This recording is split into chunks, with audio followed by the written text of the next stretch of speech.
For today's video, gagawa tayo ng fondant cake. Itong cake design na to ay isa sa bago kong favorite kasi first time kong gumawa ng ganitong design. Namiss ko rin gumawa ng fondant cake kasi nitong nakaraan puro icing cakes yung ginagawa ko. So ngayon gagawa naman tayo ng fondant cake. So yung cake na to ay order para ngayong araw, o diba? Hindi ako to.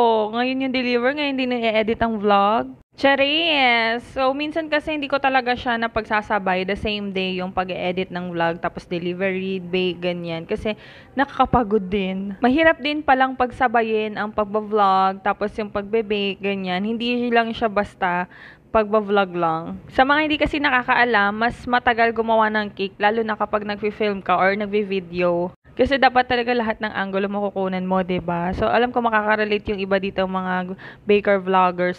So, back to the cake tayo. Kung napapansin nyo, nagko-cover na ako ng ating cake. Yung cake size nito is 7x6 na Choco Moist.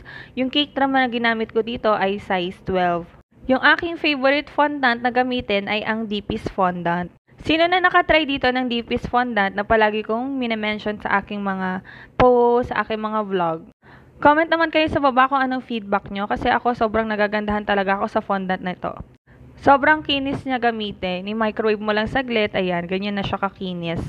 Tapos kung mapapansin nyo sa cake na to, meron siyang maliit na chismis dyan sa bandang taas.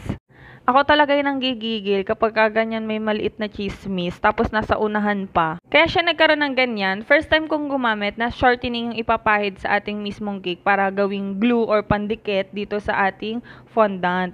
Pero yung part kasi na yan, hindi ko siya talaga totally nalagyan ng shortening, kaya parang nabanat siya pababa. Medyo OC kasi ako pagdating sa fondant, gusto ko yung medyo makinis. Hindi naman yung sobrang kinis, pero gusto ko kasi medyo makinis, yung wala masyadong chismis.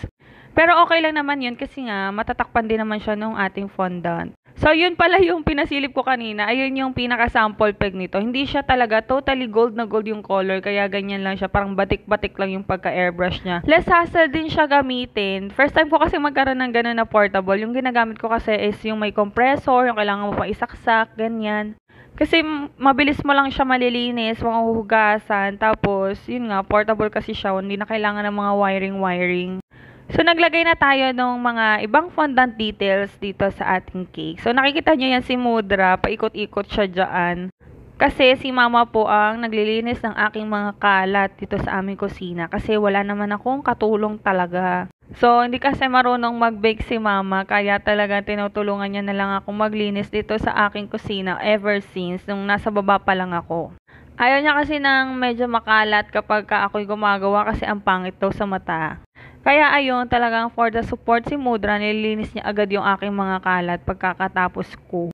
Yung mga cocomelon na yan ay ginawa ko siya ng advance para tumigas na talaga siya. Kumbaga mag-set na siya para a day before the event ay itutusok ko na lang siya. So para ito sa binyag ni Gia. Tapos ayang hot air balloon na yan ay ang magsisilbing face ni cocomelon na nahirapan pa nga akong itusok.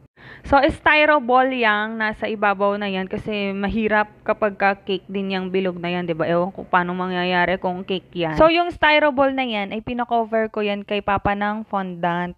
So, mga 3 days ago ko na yan pinakover ng fondant since dami naman yon.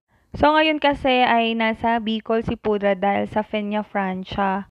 So, ayun, sabi niya, i-advance na lang daw niya yung mga topper na kailangan ko bago siya umalis.